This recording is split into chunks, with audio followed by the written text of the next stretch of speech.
Hey guys, KingPyro44 here, and today I wanted to talk about the problem with Overwatch Competitive and potential ideas on how it can be fixed.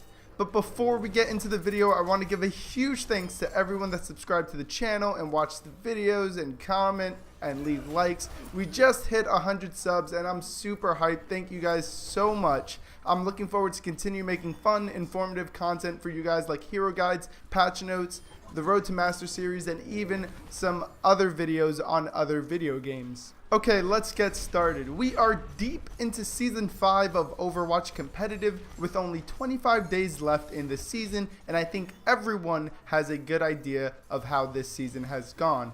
In my opinion, this might have been the worst season of Overwatch Competitive so far.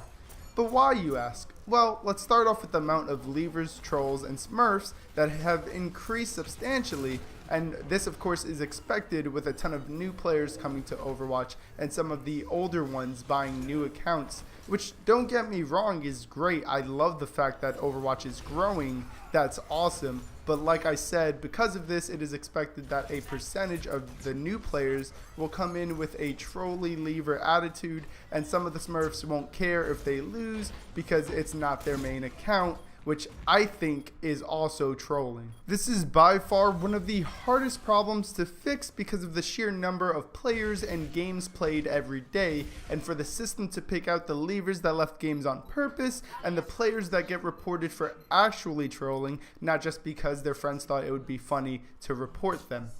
Now, I know that Blizzard said they reworked the report system and it's going to be harsher, but I think there's a simpler way to deal with this. If Blizzard could implement a system where before starting a ranked session, you would have to accept a terms of service explaining that if you are caught trolling or leaving games on purpose, ranked play will be disabled from your account permanently. Right now, the problem is people are leaving games and getting a 5-minute ban, and that seems acceptable to them because they can go get a drink, come back, get in a game, rage, and leave again and ruin the game for another 5 players and doing substantial damage to their SR because of the way the game system works, which we'll get to in a moment. This is simply unacceptable. The report system feels like it does nothing, and you can see that trolls don't really care if you report them because they feel like they won't get punished for ruining the game. That's just my take on that problem and a potential solution.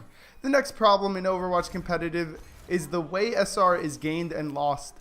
Right now, the amount of SR you gain is dependent on your stats compared to other players in your rank with that hero, which on the surface makes a lot of sense. How else would you figure out if a player is doing well or bad with a certain hero? The problem is, Overwatch is a game that gives you the unique ability to switch heroes mid-game to help you deal with the enemy team comp. In fact, it's a core function of the game. Well, King Pyro, how does that have anything to do with how well or bad you do on a hero? Let me give you an example. Let's say the average elims for a Genji in your rank is 15 a game.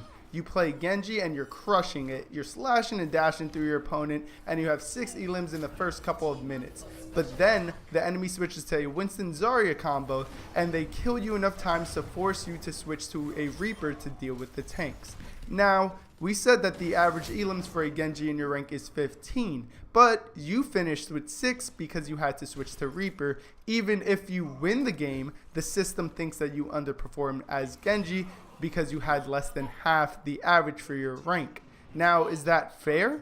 I think not. The same can be argued with every other stat for other heroes. For example, let's say you're playing Mercy for the first couple of minutes, but your team needs you to switch to a DPS or tank. Is your healing going to be anywhere close to the average for a Mercy that played as Mercy for the whole match? The biggest flaw here is having a unique game where the way to counter your enemies is not to switch weapons, but to switch characters, and then having a rating system that encourages you to play one hero for a whole game over many games.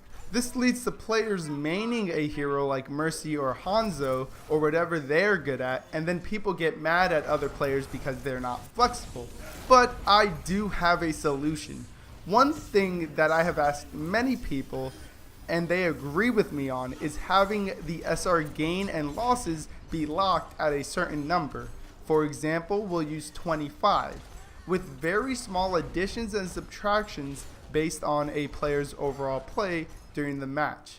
Not just with the heroes they choose, but their overall stats. So let me give you an example of this. So if you play a game and main DPS, and during that match you switch between Reaper, Pharah, and Soldier to get the job done, the system should take how much damage you did overall with all three heroes, which it already calculates, and then compare that and give you, let's say, 3 to 4 more SR for doing well, or take away 3 to 4 SR for doing poorly. This will encourage switching, as it won't affect your SR as much, and it should eliminate players climbing with a win percentage under 50%, which we've seen with some Mercy mains in the top 500, where their win percentage is around 47 sometimes, and still they make it to the top 500 just because they're playing above average for other Mercies in that rank. So just to recap that point, I'm saying that there should be a locked SR gain. For example, we use the number 25. So you win, you gain 25 SR, you lose 25 SR. That's the only way I can see fixing this problem. And yes, it should still take into account your personal performance, because how else will you be rewarded for playing really well? Just not as substantially. You're not going to gain 10 points for playing a lot better. You're going to gain 4. With a change like this, we can also see it being harder to climb the ranks and feel a little bit more rewarding when you get to the rank that you want to play at. Another problem I'm going to talk about is team composition. I'm talking about what players you get grouped with. A lot of you know, but if you didn't, I am a support main that plays Zenyatta and Lucio, and recently a lot more Mercy, because, well, she's broken. I believe her ult charges way too fast, but that's for another video. Back on track. I think you all know how frustrating it can be to get into a game with either too many support mains, or too many DPS mains, or too many tank mains. I mean, it is impossible to win games at a decent level without a balance of healing / support, DPS to kill the enemies, and tanks to keep your teammates safe. It's actually rage inducing. The only way this can be fixed, in my opinion, is to have players queue up as a certain role. Wait, before you tell me that the game can't do that because you have to switch heroes, which I just covered in the previous problem, let me finish. Yes, you get your hands off the keyboard and listen. Have players queue up as a certain role, like DPS or support or tank, and this will make it easier for the system to group players. Now, this wouldn't lock the other heroes out. You can queue up as support, and if need be, switch to a tank hero. It's just a way to make sure you don't have more than 3 players that main the same hero on your team. Of course, that means that the system has to pick a certain number of players for each role, and I think, in my opinion, the most basic team comp is 2-2-2. So having the system group you with 2 tanks, 2 DPS, and 2 support mains is the best way to have a cohesive team. Now, of course, there's plenty of other comps. Maybe you want to run triple DPS, and like I said, this wouldn't lock you out from that. It would just give you the best chance of creating a cohesive team. Lastly, something I get a lot of hate for on Reddit is my ideas on the dynamic queuing experience in Overwatch and the grouping system. So what do I mean by this? In Overwatch, you can dynamically queue, so you can queue with a group of 3 players and have 3 other solo players play with you. You can group with a group of 2 players, have a group of 3, and then another solo player with you guys. It's very dynamic. You can group with as many teammates as you possibly can. You can group with 6, you can group with 5, 4, 3, 2, and you can solo. Now, why this is bad is because when you group up with players, the system matches you against solo players of a higher skill rating because it thinks you guys have the advantage for grouping up, when in reality you really don't. It's the same as joining team chat and having other players in your party join team chat. That's it. That's the only advantage you would have, and they place you against players of a much greater skill level than you, to be honest. I only solo queue in competitive, and when I'm grouped with a team of 3, we end up playing against an enemy team of solo players that are way higher than we are. And I'm talking about, I'm low diamond, and we'll play players that are really close to being master, and they just end up stomping us. So it's really unfair. That probably needs to go. I don't know how they would work that out. But another thing is the grouping system. There is no reason why in competitive I should be able to group with someone 1000 SR below me. It's just insane. And I know Blizzard does this because they want you to be able to play with your friends. But guess what? This is competitive. This isn't a place to have fun with your friends. There's like an infinite amount of game modes now that you can do this in with the game browser. If you want to have fun with your bronze or silver or platinum friends, whatever rank they are, go and do that in the game browser.